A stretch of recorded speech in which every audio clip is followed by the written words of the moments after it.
నమస్తే మాస్టర్స్. ఈరోజు స్వాధ్యాయంలో భాగంగా బ్రహ్మర్షి పితామహ పత్రిజీ గారి లాక్డౌన్ సందేశాలు అనే బుక్ నుంచి కారణం లేనిదే ఏ కార్యము జరగదు ఈ టాపిక్ మాస్టర్స్. జీవితాలలో జరిగే మంచి చెడ్డ చిన్న పెద్ద సంఘటనలన్నిటికీ తగిన కారణం ఉంటుంది. ఏ కారణము లేకుండా ఏది సంభవించదు. ఏది ఎందుకు జరిగిందో జరుగుతుందో తెలుసుకుంటే దానిని సరిచేసుకోగలం. మనం చేసిన వాటి ఫలితాలనే మనం అనుభవిస్తున్నామని గ్రహించినప్పుడు అన్నీ సరి అయిన చర్యలనే చేపడతాము. దేనికైనా ఏమిటి, ఎందుకు, ఎలా అన్నవి తెలుసుకోవాలి. ఉదాహరణకు తలనొప్పి వచ్చింది. ఆ తలనొప్పి ఎందుకు, ఎలా వచ్చిందో తెలుసుకోవాలి. మనం అవతలవాడిని తలపులను బాధ పెట్టినప్పుడు మనకు తలనొప్పి వస్తుంది. మనం అవతలివాడిని మన తలపులను బాధ పెట్టనిచ్చినప్పుడు తలనొప్పి వస్తుంది. అలా కారణం లేకుండా కార్యం ఎప్పుడూ ఉండదు.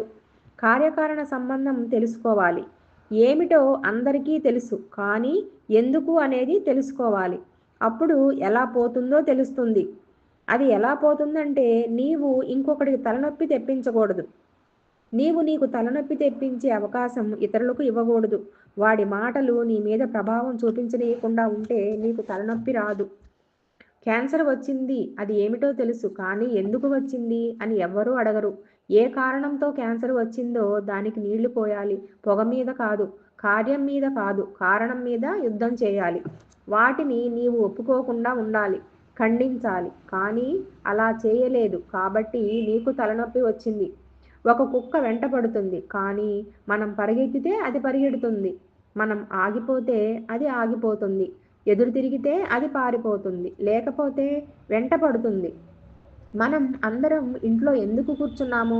వైరస్ మన వల్ల పక్కవాడికి రావచ్చు, లేదా పక్కవాడి వల్ల మనకు రావచ్చు. ప్రపంచమంతా కరోనా ఎందుకు వచ్చింది? ఊరికే రాదు కదా. ఊరక రారు మహాత్ములు. ఏది ఆకాశం నుంచి ఊడిపడదు. ప్రతిదానికి కారణం ఉంటుంది. నేను పుట్టాను, ప్రపంచం నేను పుట్టడానికి తల్లి తండ్రి కారణం అంటుంది. కానీ నాకేమైనా బాగా లేకపోతే వాళ్లను చంపలేను కదా. ఆధ్యాత్మికత నా పుట్టుకకు కారణం నేనే అని చెబుతుంది. నేనే ఈ శరీరాన్ని, జన్మను, పరిస్థితులను ఎన్నుకొని వచ్చాను. అప్పుడు ఎవ్వరిని అవమానించవు, ఎవరికీ తలనొప్పి కావు, ఇంకెవరికీ తలనొప్పి అవ్వనీయవు. అర్జునుడు తల్లితో, అమ్మా, నీకు ఒక బహుమతి తీసుకొని వచ్చాను అన్నాడు. తల్లి, అందరూ పంచుకోండి నాయనా అన్నది. అప్పుడు అర్జునుడికి ఏమి చేయాలో తెలియలేదు. అర్జునుడు కుటుంబ పెద్ద అయిన భీష్ముడిని అడిగాడు. భీష్ముడు, మీ సమస్యను మీరే పరిష్కరించుకోమని అన్నాడు.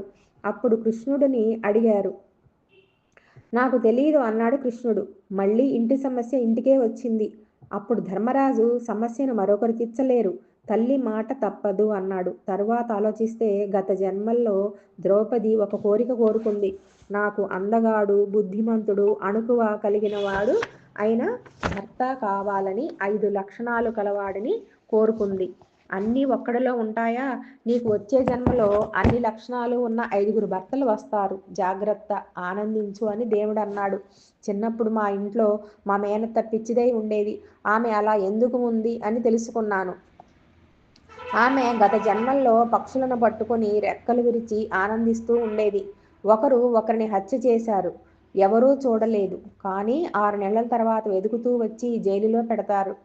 హిట్లరు అందరినీ గ్యాస్ ఛాంబర్లో పెట్టి చంపాడు. కానీ ఎప్పటికైనా అనుభవిస్తాడు. సీతాయనంలో శూర్పణఖ వచ్చి వెళ్ళిన తర్వాత ఆ గోదావరి నది సీతను పిలుస్తుంది. ఆ గోదావరి మాత నదిలో నుంచి బయటకు వచ్చి, సీతమ్మ తల్లి, నీకు కష్టకాలం వచ్చింది. నీవు నీ ఇష్టంతో రావణుని దగ్గరికి వెళ్ళాలి. నీవు వెళితే కానీ రావణుడు మారడు. నీవు వెళ్ళడానికి నీవు ఒప్పుకుంటే కానీ వెళ్ళలేవు అని చెప్పింది. సీత నేను వెళతాను అన్నది. వాడు మారితే ప్రపంచమంతా మారుతుంది అని చెప్పింది. సీత రావణుని దగ్గరకు ఒప్పుకొనే వెళ్తుంది. ఈ విషయం మనకు వాల్మీకి రామాయణంలో తెలియదు, సీతాయనంలోనే తెలుస్తుంది. మనం అంగీకరిస్తేనే కానీ ఏది మన దగ్గరికి రాదు. మన వల్లనే ఏదైనా మనకు జరుగుతుంది. అది ఎందుకు వచ్చింది, ఎలా పోవాలి అని తెలుస్తుంది. కరోనా హింస వలన, జంతువులను చంపడం వలన వచ్చింది. మనం భూమికి బరువు అయినప్పుడు భూమి ప్రక్షాళన చేసుకుంటుంది. కారణం లేకుండా తలనొప్పి రాదు, కారణం లేకుండా పోలీసు రాడు, కారణం లేకుండా జన్మ రాదు. నేను నా తల్లిదండ్రుల వల్ల పుట్టలేదు, నా వల్ల నేను పుట్టాను. నేను ఊర్ధ్వలోకాల్లో ఉన్నప్పుడు కోరిక కలిగి నా శరీరాన్ని పుట్టించాను. ధ్యానం జ్ఞానంగా మారి తీరుతుంది, కారణం కార్యంగా మారి తీరుతుంది. కాయ పచ్చిగా ఉన్నప్పుడు కోయము పండాలి, అలాగే పాపం పండినప్పుడే రోగం వస్తుంది, పుణ్యం పండినప్పుడే భోగంగా వస్తుంది. కార్యం పండాలి. ప్రతి సంఘటన వెనుక కారణం ఉంటుంది, ఆ కారణం తెలుసుకోవాలి. గౌతమ బుద్ధుడు అందరి దుఃఖం చూశాడు, కారణం తెలుసుకున్నాడు. దుఃఖం ఉంది అని అందరికీ తెలుసు, కానీ ఎందుకు వస్తుందో తెలుసుకోవాలి. ఈ జన్మ వదిలి పైలోకాలకు వెళ్ళాక అనుభవిస్తాము. ఎవరికీ అన్యాయం జరగదు, ఎవరు చేసింది వారికే తిరిగి వస్తుంది. గత జన్మలోనివి ఇప్పుడు అనుభవిస్తాము, ఇప్పుడు చేసేవి మళ్ళీ వచ్చే జన్మలో వస్తాయి. తనంతట తాను ఏదీ జరగదు. నెక్స్ట్ టాపిక్ మాస్టర్స్, సాధనతో పనులు సమకూరు ధరలోనా. ఒకే పనిని పదే పదే చేస్తూ ఉంటే దానిలో నైపుణ్యం పెరుగుతుంది. జీవితంలో లక్ష్యం ఏర్పరచుకొని దానికోసం కృషి చేస్తూ ఉండాలి. పట్టుదలతో కృషి చేస్తే పనులు సులభంగా కౌశల్యంతో చేయగలము. మనము తెలుసుకోవలసిన సత్యాలు, పొందవలసిన విజయాలు ఎన్నో ఉన్నాయి. ఒక్కొక్క సత్యాన్ని తెలుసుకుంటూ, ఒక్కొక్క పరిస్థితిని అవగాహన చేసుకుంటూ, ఒక్కొక్క విజయాన్ని సాధిస్తూ పోవాలి. ఒక్కో సత్యాన్ని అవగాహన చేసుకోవడంలో లోపం ఉన్నా అది అపజయం ఏమీ కాదు.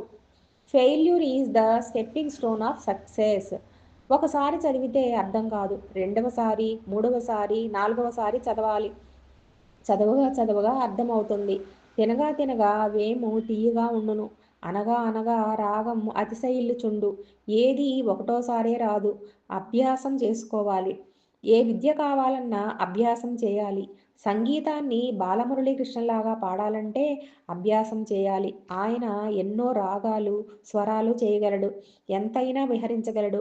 ఆయన 5 ఏళ్ల వయసులోనే కచేరీలు చేయడం మొదలుపెట్టాడు. ఆయన పుట్టక ముందు నుంచే సంగీతం వచ్చింది, ఎందుకంటే ఆయన గత జన్మలోనే సంగీతకారుడు. గత జన్మల్లో సాధించింది ఈ జన్మలో కొనసాగుతుంది. పువ్వు పుట్టగానే పరిమళిస్తుంది. మొజార్ట్ 4 ఏళ్లకే కంపోజ్ చేశాడు. గత జన్మల నుంచే నైపుణ్యాలు వస్తాయి. నేను ఈ జన్మలో చిన్నప్పటి నుండి ఏ యోగుల మధ్య, ఏ ఆశ్రమంలోనూ పెరగలేదు. అసలు ధ్యానము తెలియదు. మరి ఈ జన్మలో ఎలా వచ్చింది? గత జన్మ నుంచే వచ్చింది. ఈ జన్మలో ఏ సమయంలో రావాలో ఆ సమయంలో వస్తుంది. వచ్చిందని మళ్ళీ సాధన చేయకపోతే లాభం లేదు.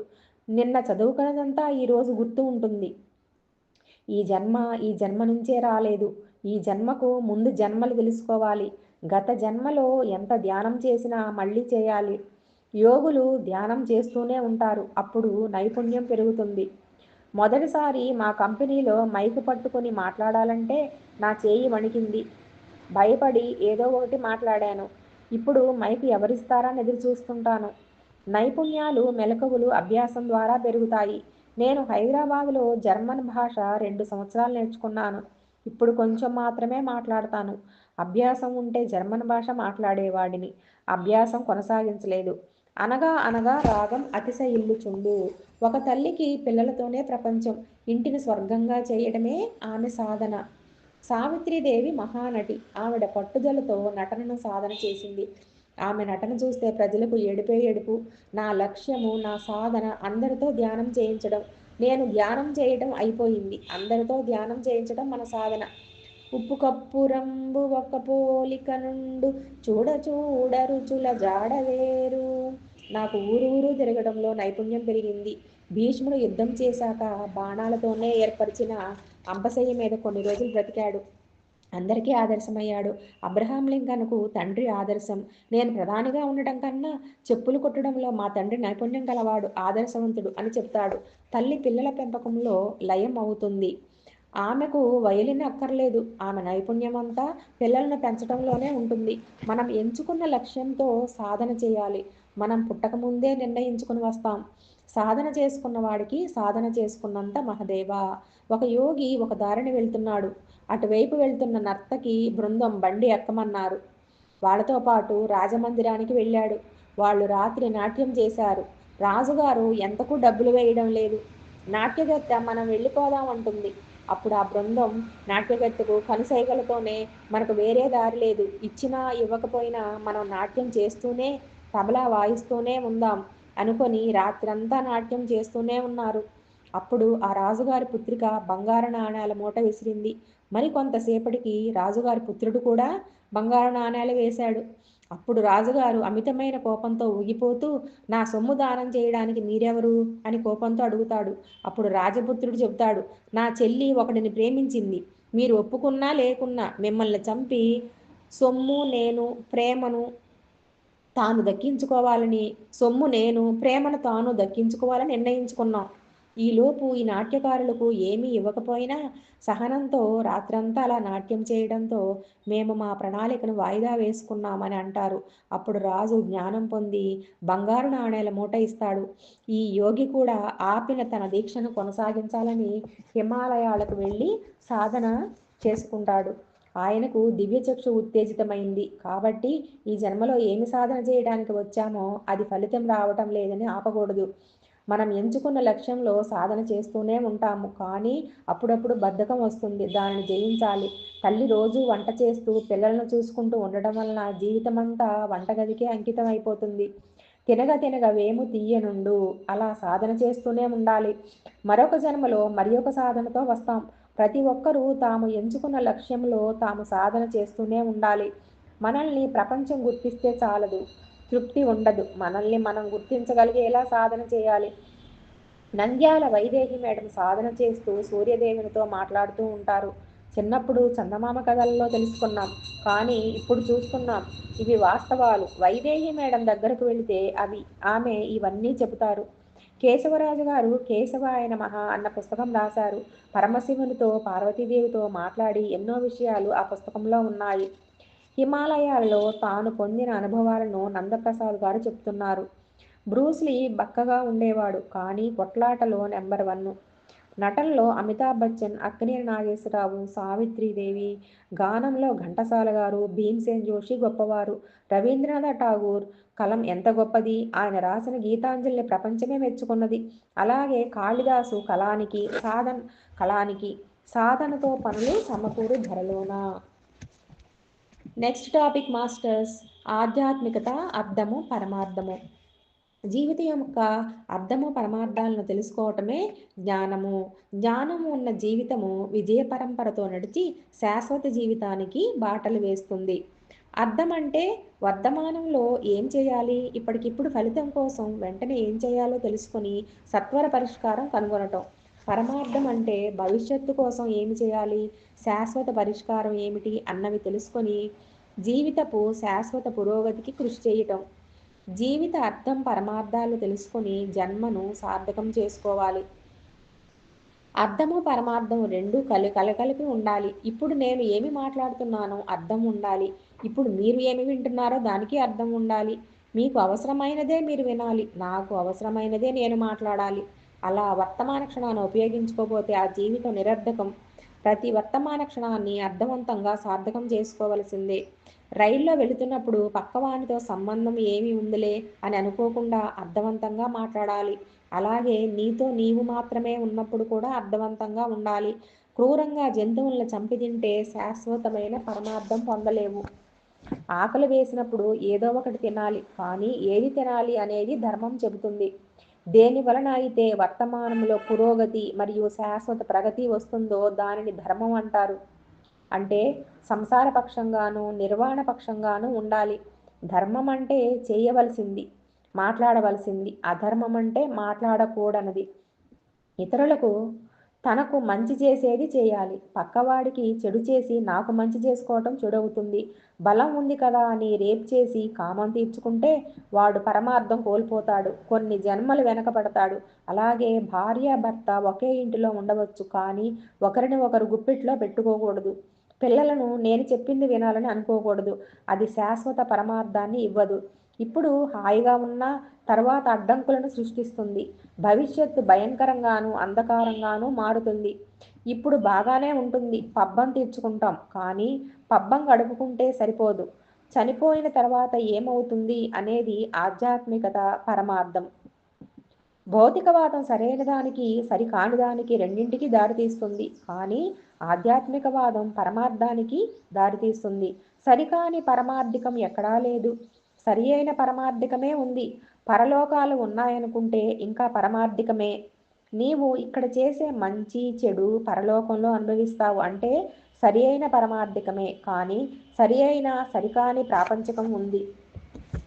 నీ అర్థం ఎప్పుడు పరమార్థానికి దారి చూపించాలి.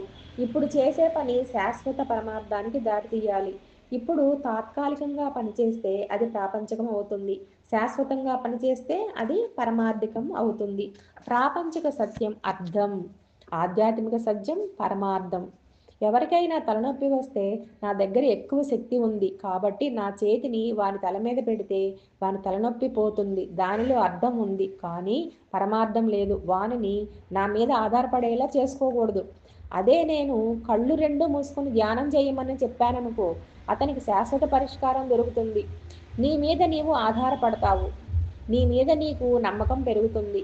ప్రపంచమంతా హీలింగ్ ఉంది కానీ మన పిఎస్ఎస్ఎంలో హీలింగ్ లేదు. మనం పరమార్థానికి ప్రథమ తాంబూలం ఇస్తాము. భవిష్యత్తు అంతా బంగారం కావాలని కోరుకుంటాము. నీ ధ్యానం నీ చేతిలో ఉంటే ఎప్పుడైనా తలనొప్పి తగ్గించుకుంటావు. ధ్యానం సర్వరోగ నివారణి, సకల భోగకారిణి, సత్య జ్ఞాన ప్రసాదిని. పరమార్థంలో అర్థం ఎప్పుడూ ఉంటుంది.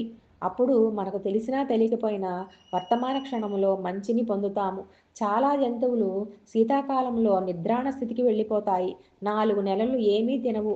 వేసవికాలం వచ్చాక తింటాయి. ప్రపంచమంతా ఇలా ఎన్నో జంతువులు ఉంటాయి. జంతువులకు తెలుసు ఏమి చేయాలో. మానవుడు చేస్తే ధ్యానం అంటాము. మనుషులకు తెలియదు ధ్యానం. మనసు 10 జిలేబీలు తిను అంటుంది కానీ శరీరానికి తెలుసు వినాశకాలే విపరీత బుద్ధి అంటే విపరీతం వలన వినాశనం వస్తుంది. పక్కవాడికి నీకు అవసరమైనప్పుడే నోరు విప్పాలి. ఎంత అవసరమో అంతే ఆలోచించాలి. మితం కన్నా ఇంకా తగ్గిస్తే పరిమితం అవుతుంది. హిట్లర్ మనుషుల్ని గ్యాస్ ఛాంబర్లో పెట్టి చంపేశాడు. ఇప్పుడు పైలోకాల్లో అనుభవిస్తాడు. చాలామంది మంచి చేశాను ఫలితం ఏమీ రావట్లేదు అనుకుంటారు. అది పైలోకాల్లో వస్తుంది. కర్మ చేసినప్పుడే ఫలితం రాదు. బ్రిటిష్ వాడి చేతిలో మనం ఉండకూడదు. మన చేతిలో జంతువులు ఉండకూడదు. వర్ధమాన మహావీరుడు అహింస అవతారం, బుద్ధుడు ధ్యానావతారం, రమణ మహర్షి జ్ఞాన అవతారం, యేసు ప్రేమ అవతారం, ఓషో ఉత్సవ అవతారం. మనం అందరి దగ్గర నుంచి నేర్చుకునేవాళ్ళం. ప్రపంచానికి తెలుగువాడు వెలుగు, స్వధర్మాన్ని పరధర్మాన్ని కలిపి వినిపించేవాళ్ళు. నా ప్రస్థానం కర్నూలులో మొదలైంది. తరువాత రాయలసీమ అంతా తిరిగాను. కోస్తా జిల్లాలో విశాఖపట్నం వరకు, హైదరాబాదు, తెలంగాణ, కర్ణాటక, మహారాష్ట్ర, కొల్హాపూర్, శాంగ్లీ, మీరజ్, నాగపూర్, చంద్రాపూర్, పూణే, థానే, ముంబై, షోలాపూర్, ఔరంగాబాద్, మన్మాడ్, షిరిడి, తర్వాత తమిళనాడుకు వెళ్ళాము. కేరళ, ఒడిశా, మధ్యప్రదేశ్, ఛత్తీస్గఢ్, రాజస్థాన్, ఢిల్లీ, హర్యానా, పంజాబ్, ఉత్తరప్రదేశ్, వెస్ట్ బెంగాల్, భారతదేశం అంతా పిఎస్ఎస్ఎం విస్తరించింది. ఇంకో 100 సంవత్సరాల వరకు పిఎస్ఎస్ఎం ప్రపంచానికి వెలుగునిస్తుంది. ఎందుకంటే ఒక జీసస్, బుద్ధ, వర్తమాన మహావీర్, ఓషో, రమణ మహర్షి, సోక్రటీస్, కబీర్, వేమన, వీరబ్రహ్మేంద్ర స్వామి కలిపితేనే మన పిఎస్ఎస్ఎం. అర్థము పరమార్థము, స్వధర్మం పరధర్మంలో జీవించాలి.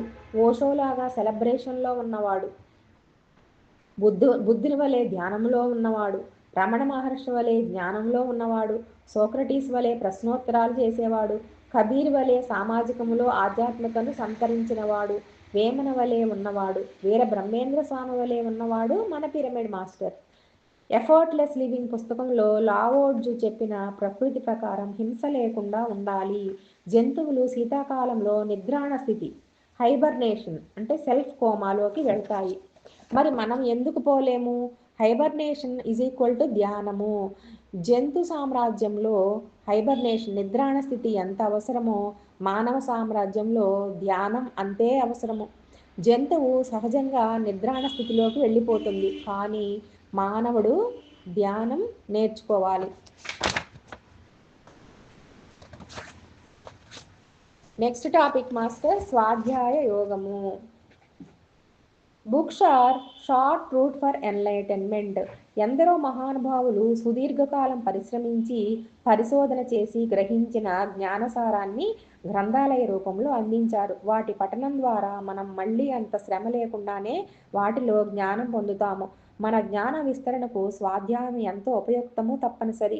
ఆ జ్ఞాన భాండాగారములైన గొప్ప మాస్టర్లను కొన్ని పుస్తకాలను పరిచయం చేసుకుందాం. Vizag senior pyramid master Shri P Satish గారు పత్రిజీతో సంభాషించారు. పిఎస్ఎస్ లోగో రూపకల్పన చేసేటప్పుడు దానిని ఎలా తయారు చేశారు సతీష్ గారు? పత్రిజీ లోగోలో ఏమి ఉండాలో ప్రస్ఫుటంగా తెలుసు. 3 పార్శ్వాలు ఉండాలి. 1 ఎనర్జీ శక్తి, 2 విజ్డమ్ జ్ఞానం, 3 కాన్షియస్నెస్ ఎరుక చైతన్యం అని పెట్టేశాను. లోపల ఒక ధ్యాన యోగి, చక్రాలు, చుట్టూ అప్పో దీపోభవ, కింద పుస్తకాలు. సతీష్ గో చూస్తే ఏ ఆధ్యాత్మిక సంస్థ అయినా ఏమిటి అని తెలుస్తుంది. మరి మన లోగో ఏమి చెప్తుంది సార్?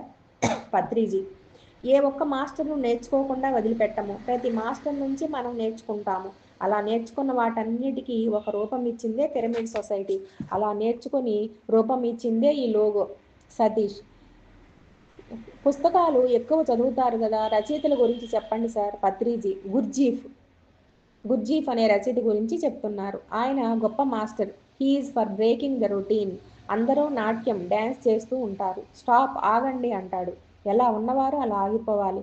పెద్ద సమావేశం అని యూరప్ తీసుకుని వెళ్తాడు. అక్కడికి వెళ్ళగానే ఆగండి అంటాడు. అంటే మనస్సు ఎప్పుడు ఒక విధంగా వెళ్తుంది, దానిని ఆపాలి. ఆయన అందులో గొప్ప మాస్టర్.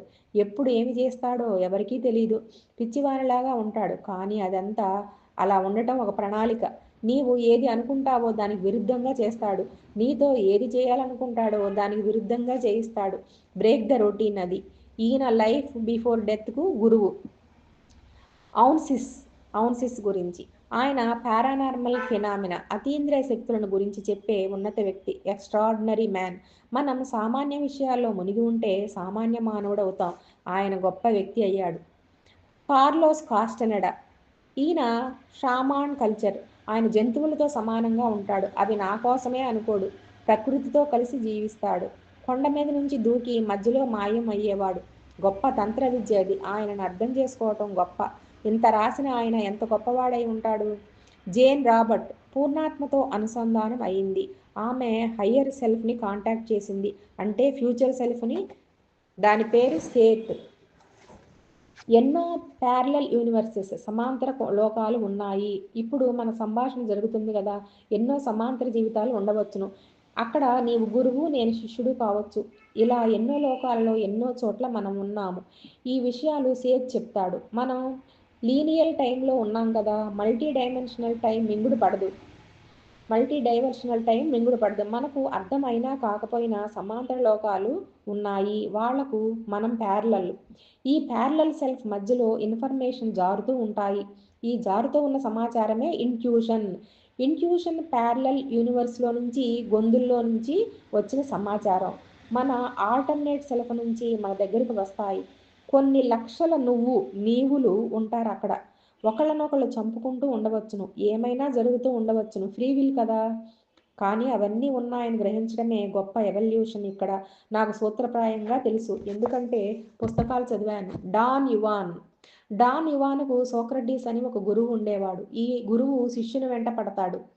శిష్యుడు తప్పించుకోవడానికి ప్రయత్నం చేస్తూ ఉంటాడు. కానీ గురువు శిష్యుని తనంత చేసే వరకు వెంట పడుతూనే ఉంటాడు. కార్లోస్ కాస్టనెడా గురువు డాన్ యువాన్ కూడా అంతే. ఎక్కడైనా ఇలాంటి గురువులే ఉంటారు. దానవులనే ఆధ్యాత్మిక ప్రవేశం చేస్తుంది. గురు శిష్యుల మీద పీస్ఫుల్ వారియర్ అనే సినిమా కూడా వచ్చింది. ఓషో ఈయనకు మరణానంతర జీవితం గురించి తెలియదు. ఏది మాట్లాడినా సరిగా ఉంటేనే మాట్లాడతాడు. నేను సరిగా ఉన్నానా లేదా అని చూసుకోడు. ఈయన master in life before death for celebration. జీవితాన్ని ఎంత పండుగలాగా చేసుకోవచ్చునో తెలియజేశారు. నీవు మీ నాన్నగారి ప్రకారం కాదు జీవించేది, నీ ప్రకారం నీవు జీవించు అంటాడు. స్వామి రామ గొప్ప హిమాలయ యోగి, హఠయోగి. భూమి లోపలకు వెళ్ళి తలుపు వేసుకుని వారం రోజులు ఉంటాడు. పవర్ ఆఫ్ ద బాడీ మీద రీసెర్చ్ చేశాడు. తంత్ర విద్యలో పూర్ణుడు. అంటే శరీరంలో నుంచి వచ్చే శబ్దము శరీరాన్ని ప్రభావితం చేస్తుంది. శరీరాన్ని మాయం చేయవచ్చు, బిగించి భూమిలో ఉంచవచ్చు. ఇలా మనది అంతా మంత్ర విద్య. మనం ఏది నోటితో చేయము, ఆలోచన శక్తితో చేస్తాము. మనం శరీరానికి కాదు, మనసుకు విలువ ఇస్తాము. మనది మనసు విద్య. ఈయన గురు శిష్యుల సంబంధం గురించి ఇలా చెప్తాడు. రమణ మహర్షి నేతి అంటే నీవెవరో తెలుసుకో అంటాడు. నా ఇతి అంటే నేను శరీరం కాదు. నా శరీరము, నా బుద్ధి, నా మనస్సు ఎప్పుడైతే ఇతీలే అనేది లేకుండా పోతుందో ఉన్నదంతా నా ఒక్కటే అద్వైతంగా ఉంది, ద్వైతంగా లేదు. ప్రశ్న: మీకు నచ్చిన టాప్ 5 మెటాఫిజికల్ బుక్స్ చెప్పండి పత్రి సార్. పత్రిజీ: నేను ప్రారంభించిందే లోక్సాం రాంపా దగ్గర నుంచి. ఈయన టాప్ ఇన్ మెటాఫిజికల్. ఈయన ఓ అంటే సూక్ష్మ శరీరం చేస్తాడు. ఇంత గొప్ప మాస్టర్ అయినా కొన్ని పాఠాలు నేర్చుకోడు. మాంసాహారం తినటం ఏమిటి ఈయన? కానీ పిరమిడ్ మాస్టర్ ఎవరి దగ్గర నుంచి ఏమేమి నేర్చుకోవాలో నేర్చుకుంటాడు, ఏమి నేర్చుకోకూడదో నేర్చుకోకుండా ఉంటాడు. గొప్ప మాస్టర్ అయినా మాకు నచ్చనిది మేము వదిలేస్తాం. వంకాయ అని చెప్పి పుచ్చు ఉంచుకుంటామా? తీసి పారేస్తాం. ఓషో గుర్జీఫ్ యొక్క లైఫ్ బిఫోర్ డెత్ మరియు సిల్వియా బ్రౌన్ యొక్క లైఫ్ ఆఫ్టర్ డెత్ను కలిపి నేర్చుకుంటాం. అరబిందో చాలా కష్టపడి తన పాండిత్యం అంతా చూపిస్తాడు. మనం పాండిత్యంలో ఇరుక్కుపోము. పామరుల కోసం పుట్టిందే పిరమిడ్ సొసైటీ. పండితులకు సుదూరం రామబాణం లాంటిది మన మాట. ఒక్క మాట చాలు. ఒక మాటతో రాలిపోయిన వాళ్లే మన పిరమిడ్ మాస్టర్లు. ఎందుకంటే పండిపోయి ఉన్నారు. వెంటాడి చెప్పనక్కర్లేదు. గత జన్మలోనే పండు అయ్యారు. కాయలు అయితే నేను చెప్పను.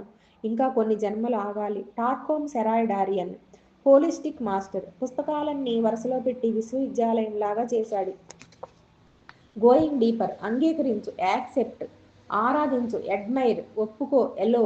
ఏది వచ్చిన దాన్ని అంగీకరించు, ఆరాధించు, అడ్మైర్. నీకు నచ్చిన దానిని ఆరాధించు. అది నీకు ఏ జన్మ నుంచి వస్తుందో, ఏ ప్యారలల్ సెల్ఫ్ సమాంతరాత్మ నుంచి వస్తుందో, అది ఎంతో దూరం నుంచి వస్తుంది కదా. ఒక వంకాయ మన ఇంటికి వచ్చిందనుకోండి, అది ఎవరో పండించారు, ఇంకెవరో కోసారు, ఎవరో మోసుకొచ్చారు అని తెలుసుకోవడమే అడ్మిరేషన్.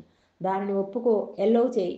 నీ దగ్గరకు కష్టం వచ్చినా సుఖం వచ్చినా ఒప్పుకో. మనం దానిని వ్యతిరేకిస్తాం. నాకెందుకు వచ్చింది అంటాము. నాకు ఇలాంటి మొగుడు ఎందుకు వచ్చాడు అంటాం. అనీ బిసెంట్ 7 శరీరాల గురించి బాగా చెబుతుంది. ఆమె ఇండిపెండెంట్ స్పిరిట్, వ్యక్తిగత ఆత్మ. భర్తను వదిలేసి 2 పిల్లలను చూసుకుంటూ పుస్తకాలను రాసింది.